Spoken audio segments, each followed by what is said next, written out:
Greetings of the day to one and all.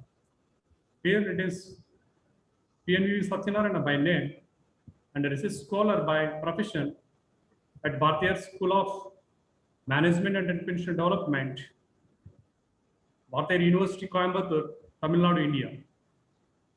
With my research supervisor and professor, Dr. V. Ramanujam, the Department of Management Studies and Entrepreneurship Development.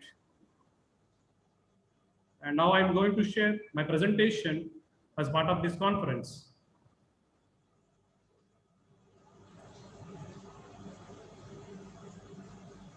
So a very warm welcome to one and all to ICCM 2021, the issues and challenges of sustainable development, fostering resolutions towards economic resilience at Management Studies and Commerce University of Jaffna, Sri Lanka.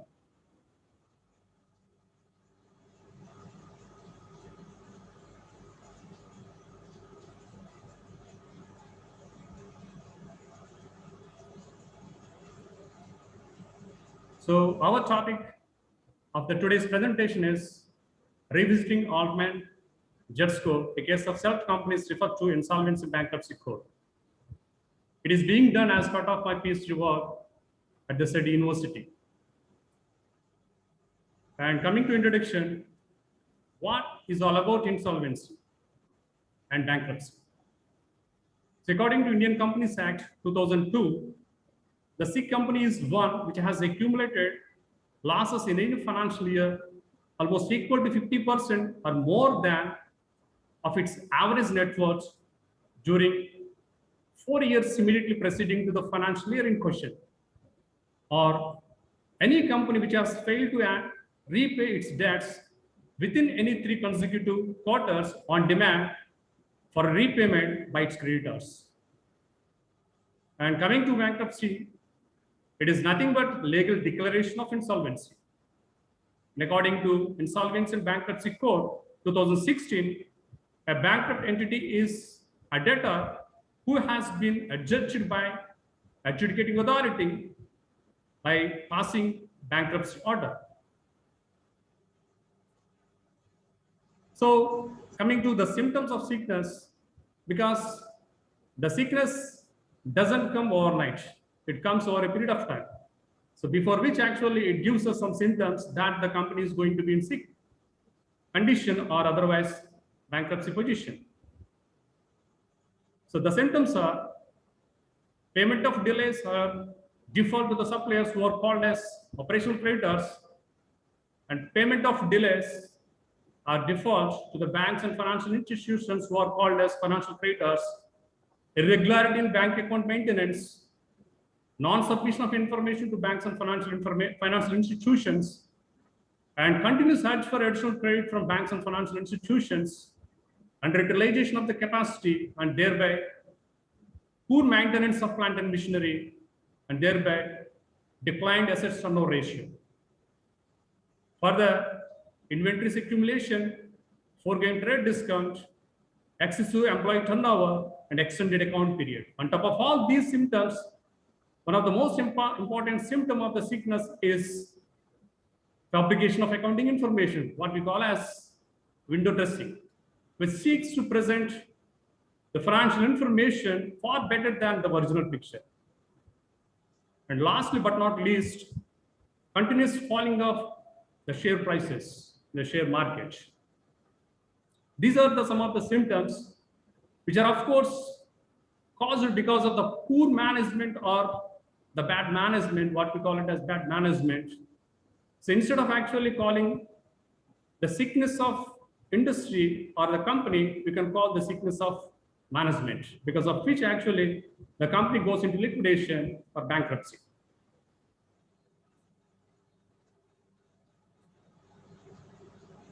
And coming to the Insolvency and Bankruptcy Code, like in any country, there are several laws regarding the insolvency and bankruptcy issues. We have several laws so far enacted to deal with the insolvency and bankruptcies in India. But all of them have just crop up and crop down with insignificant results. Recently, in 2016, the government of India has made enactment of a new law called Insolvency and Bankruptcy Code with effect from 1st December 2016, which is made up of all duties of all other laws so far we have. The very beauty of this IBC is allowing the company to continue as a going concern just by shifting the management to another company by way of taking over. So after IBC has initiated, the debtor-creditor relationship has been tremendously changed. Earlier cases, the debtor has to be chased by the creditors, whereas now the creditors have to be chased by the debtors. That is the beauty of the IBC. So immediately after initiating IBC, RBI, Reserve Bank of India, initially located 12 big defaulters like Bhushan Steels, which is acquired by Tata Steels, Amtech Auto, which is acquired by Liberty House from UK, are among those who have completed their resolution processes. Some companies like Lanco, which is went into liquidation process. There are, of course, another list of big defaulters which are in queue also at the same time. Coming to the review of previous studies, in 2013, there was a study conducted by Satish Kumar and his associates who have made an attempt to check the financial health of the selected major corporate listed in NSE in the real estate sector using the Z-score model. So the studies found that the Z-score indicates that some of the corporates falling in bankruptcy zone and some of the corporates falling in stable zone. And there was another study in the year 2017 conducted by Eugene and his associates applying the Z-score in Taiwan-based solar energy industry. The study results revealed that the Z-scores serve as a basis for financial analysis and further concludes that the profit efficiency of the distressed companies in Taiwan-based energy industry had been dramatically declined.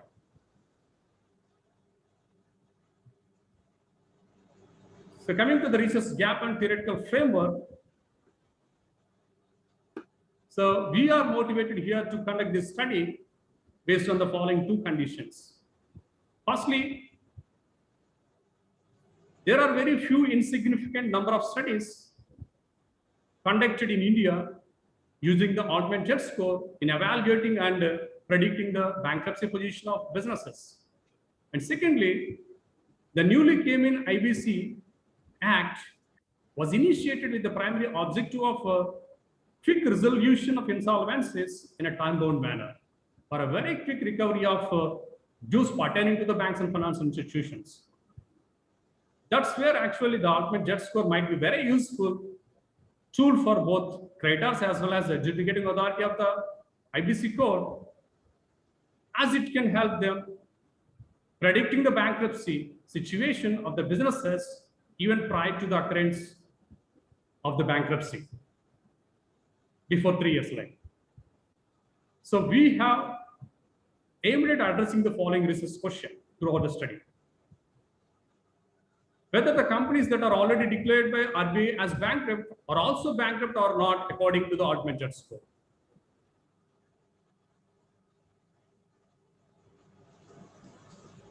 And we have used a model called Altman Z-score, further known as theoretical multivariate or otherwise multiple discriminant analysis, which is a classic study that is being conducted by Edward Altman in 1968, aiming to predict the business failure through a method that takes into account the combined effect of several variables, what we call as financial ratios. It basically estimates the linear function that discriminates the best between the groups of bankruptcy and non-bankruptcy. The function reads as follows. Z is equal to A1 into X1 plus A2 into X1 plus and so on up to An into Xn. Here, Z is nothing but an index of bankruptcy as per Altman Z, Edward Altman, and X are nothing but the independent variables, and A is nothing but the coefficient of the independent variables. So in constructing this linear function, Edward Altman considered 66 firms as a sample study, out of which 33 are from bankruptcy firms and 33 are from non-bankruptcy firms. He almost examined 22 financial ratios with a view to select 5 major ratios which have a maximal power of predicting the bankruptcy.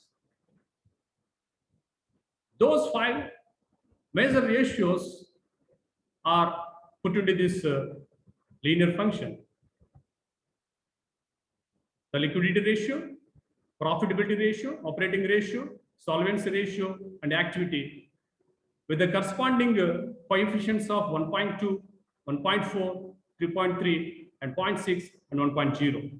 Summation of these 5 ratios with the respective coefficients is regarded as the Judd score, which can predict the bankruptcy situation of the position. Coming to the methodology of the study, we have used the descriptive method under quantitative research design, and the data collected mostly from the secondary source, and some of the observation method also was used for the study purpose. The study is being conducted for 5 years during 2013-14 and 17-18. The tools we used are Altman Judd score, as well as the descriptive statistics like mean, standard deviation, and kurtosis in evaluating the financial position of select companies leading to bankruptcy or non-bankruptcy situation. In finance, the kurtosis is used to know the degree of riskiness of investment. Larger it is, larger the possibility of having extreme returns, both high and low, which further indicates that the degree of risk for investment is very high.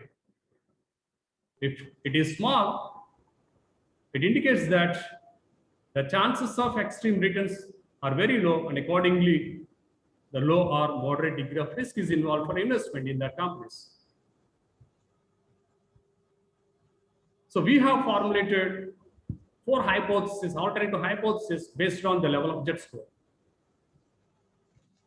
Alternative hypothesis 1 considers the firm as a bankrupt. Alternative hypothesis 2 considers the firm as gray area, as in gray area, and alternative hypothesis 3 considers the firm can become bankrupt within 1 year with a 95% chance.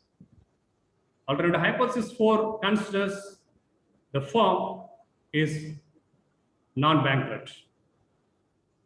And for the testing of hypothesis, the different levels of Judd score is considered here.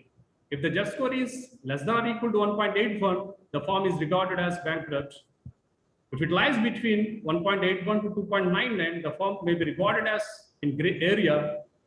If it is less than 2.675, the firm can be regarded as, can become bankrupt within 1 year with a 95% chance. And if the Judd score is greater than or equal to 2.99, the firm can be regarded as non-bankrupt.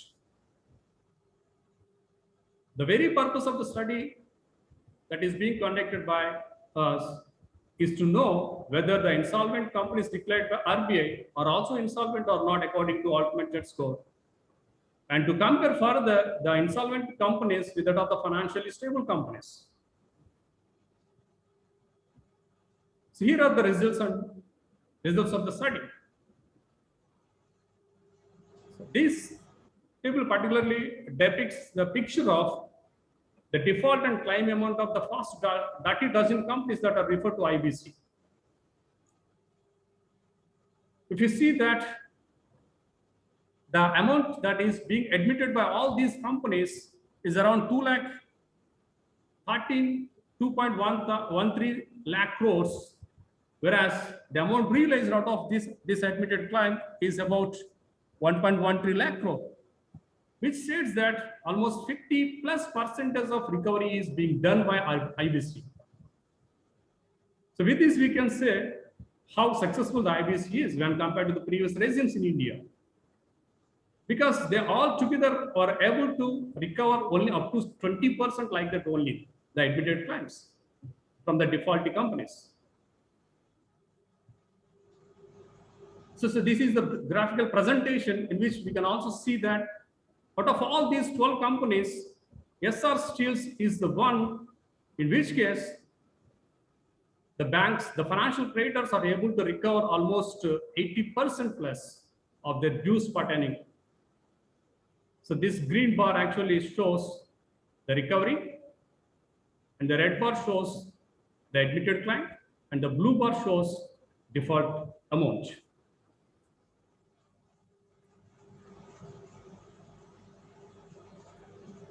And coming to the evaluation of bankruptcy of the select 30 dozen companies using Altman Jet Score, Ocean Steel's limited Jet Score trends are like this. If you see the last column, it is apparently exhibiting that the Jet Score in the very beginning, that is in the year of 2013 and 14, stood at some 0.65, of course, a positive in nature, whereas year after year, to the end of the period, it has been raised to negative 2.42. Of course, it is less than that of the benchmark of Jet Score for bankrupt firms, that is 1.81. And the average and the mean Jet Score, if you see,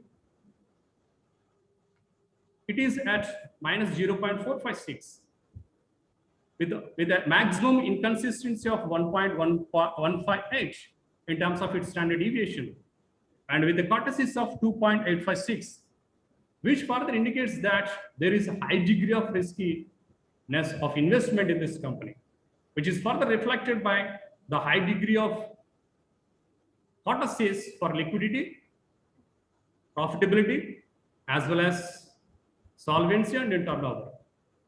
Together has put the firm into a high risky zone in terms of its Jet Score.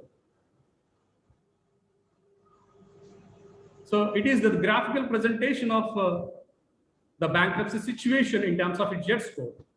The first two bars on the right side indicates the benchmarks of Jet Score for non-bankruptcy as well as bankruptcy. And the next 5 bars lying on either left side or right side are the actual Jet Scores. In the first 3 years of this company, the company has recorded a negative Jet Score, and in the very first year, it has recorded a positive Jet Score, that is 0.65.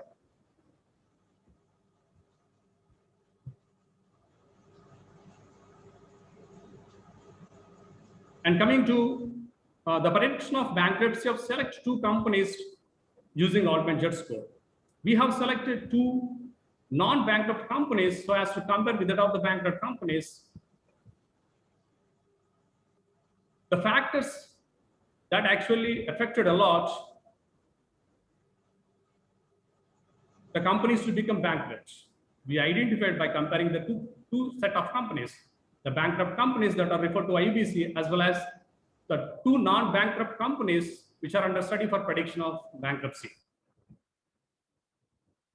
So here the Bajaj Auto Limited's Jet Score, if you try to see in the very beginning year, that is 2013 and 14, it is at 9.75, whereas to the end of the study period, it has raised to 13.67, which is almost more and above the benchmark Jet Score of non-bankruptcy, that is 2.99.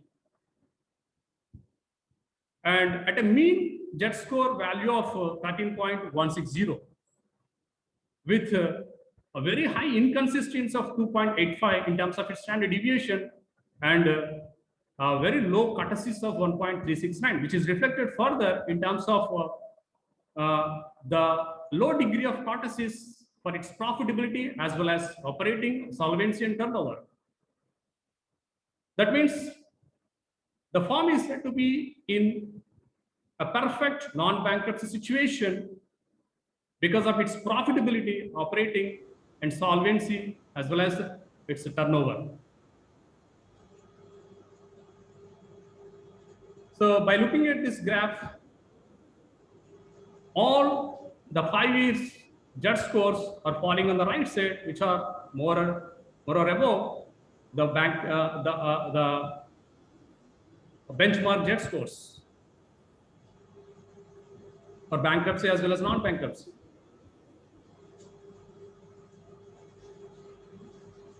So this is the summary of results of the study. Together, both the bankrupt companies as well as the non-bankrupt companies, we analyzed it considering their maximum jet score value as well as the minimum jet score value in the study period of 5 years. If you see both the maximum as well as the minimum value of the jet score of the 12 companies that are referred to the IBC are far below the benchmark jet score of the bankruptcy, that is 1.81. Hence, we considered them as bankrupt, and accordingly, we accepted the alternative hypothesis 1 for all the 12 companies that are referred to IBC.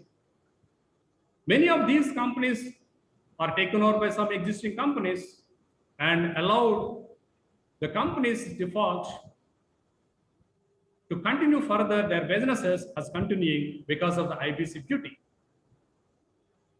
And coming to the 2 companies that are selected for predicting the bankruptcy situation, if there is any. So in case of Tata Steels, the jet score for both maximum as well as minimum during the study period of 5 years is less than the benchmark of jet score for bankruptcy, that is 1.81. Hence, we consider it as insolvent but not bankrupt because its jet score, the maximum jet score during the period of study, almost close to the benchmark for bankrupt jet score, that is 1.81. That means it is somehow or other actually recouping back from the insolvency situation because of its long-term solvency position. And accordingly, we accepted the alternative hypothesis 1, considering the company as continuing on its own rather than by any other existing firm. So likewise, the Bajaj Auto also has recorded both maximum as well as the minimum jet scores over and above the benchmark jet score for non-bankruptcy, that is 2.99. Hence, we considered it as solvent, and accordingly, we accepted the alternative hypothesis 4 and considered it as continuing on its own. These are the summary of the results. And coming to the findings and implications of the study, most of the findings we have already discussed while going through the results. And importantly, the profitability and bankruptcy of the financially distressed companies has been drastically declined prior to the referring to IBC and also during the resolution process. It is only because of the financial burden in terms of its financial cost, which is almost very close to or very next to the inventory cost of the company. So because of this financial cost burden, these companies have confronted the declining profitability as well as the liquidity position. And further going to detail the reasons behind the declining of this profitability and liquidity, we have observed that the internal factors like poor financial management and operating management and external factors like liberal financing of the financial institutions and furthermore the economic downturn in the respective industries have caused a lot for the declining of the profitability and liquidity of the distressed companies, financial distressed companies. And coming to the implications of the study, one and only implication of the study is the limited period that we have selected and the limited companies that we have selected. Apart from this limitation, the study has a future direction to both Indian corporates as well as to the creditors as well as to the adjudicating officials of the IBC to make use of the ultimate judge score backed by standard deviation as well as partices as compared to just judge score alone for evaluating and predicting the bankruptcy position of the businesses. It further emphasizes the need for the further research required to be conducted by the upcoming researchers to find some newer insights. Coming to the conclusion, the IBC is gradually giving its fruits to the stakeholders. Since finance is a very sensitive matter, the bank should behave in a balancing way. At the same time, the government should see that that should not affect the present employment situation due to liquidation process. And coming to the JET score, it serves as a financial measure to predict the insolvency at least 2-3 years before its occurrence, so that the companies which are facing the financial difficulties and incurring continuous losses are advised to use the ultimate JET score to know the insolvency position of their companies and to take corrective steps to come out of the insolvency situation. This is all about our presentation regarding the study we have been conducted. Thank you, one and all. Have a nice day.